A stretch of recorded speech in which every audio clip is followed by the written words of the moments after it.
नमस्कार, एचबीएनएन में आपका स्वागत है। अब देखिए खास खबर।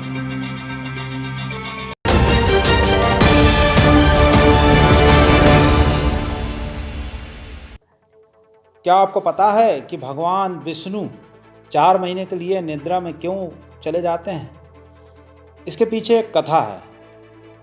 कथा के अनुसार एक बार भगवान विष्णु से उनकी प्रिया लक्ष्मी जी ने आग्रह भाव में कहा कि हे प्रभु, आप दिन रात जागते हैं, लेकिन जब आप सोते हैं तो फिर कई वर्षों के लिए सो जाते हैं। ऐसे में समस्त प्रकृति का संतुलन बिगड़ जाता है, इसलिए आप नियम से ही विश्राम किया कीजिए। आपके ऐसा करने से मुझे भी कुछ समय आराम मिलेगा। लक्ष्मी जी की बात सुनकर नारायण मुस्कुराए और बोले, देवी, तुमने उचित कहा। मेरे जागने से सभी देवों और खासकर तुम्हें मेरी सेवा में रहने के कारण विश्राम नहीं मिलता है, इसलिए आज से मैं हर वर्ष 4 मास वर्षा ऋतु में शयन किया करूँगा। मेरी ये निद्रा अल्प निद्रा और योग निद्रा कहलाएगी, जो मेरे भक्तों के लिए परम मंगलकारी रहेगी। इस दौरान जो भी भक्त मेरे शयन की भावना कर मेरी सेवा करेंगे, मैं उनके घर तुम्हारे सहित सदैव निवास करूँगा। आइए अब हम आपको बताते हैं कि शालिग्राम और तुलसी कौन थे। दरअसल जलंधर एक राक्षस था जिसकी पत्नी वृंदा थी। वृंदा भगवान विष्णु की अनन्य भक्त थी और साथ ही पतिव्रता भी थी। जलंधर जब भी युद्ध करने जाता तो उसकी विजय के लिए वह पूजा पाठ करती और जलंधर को हर जगह विजय प्राप्त होती। एक बार जलंधर ने देवताओं पर आक्रमण कर दिया और देवताओं की भी हार होने लगी।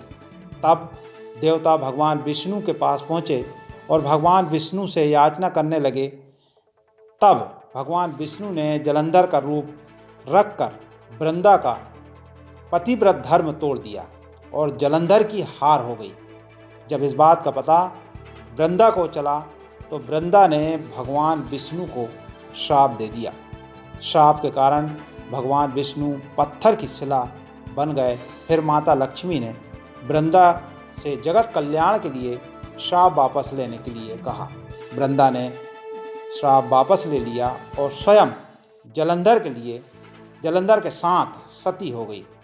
सती होने के बाद राख से तुलसी का पौधा बन गया और उसी शिला पर उत्पन्न हो गया जो श्राप से बनी थी। तब भगवान विष्णु ने कहा कि मैं तुलसी के बगैर प्रसाद ग्रहण नहीं करूंगा, और तभी से शालिग्राम और तुलसी का विवाह एकादशी पर होता है। शालिग्राम वही पत्थर की शिला है जो श्राप से उत्पन्न हुई थी और तुलसी का पौधा वृंदा की राख से बना था।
बने रहिए हमारे चैनल HBNN के साथ और देखते रहिए खास खबरें।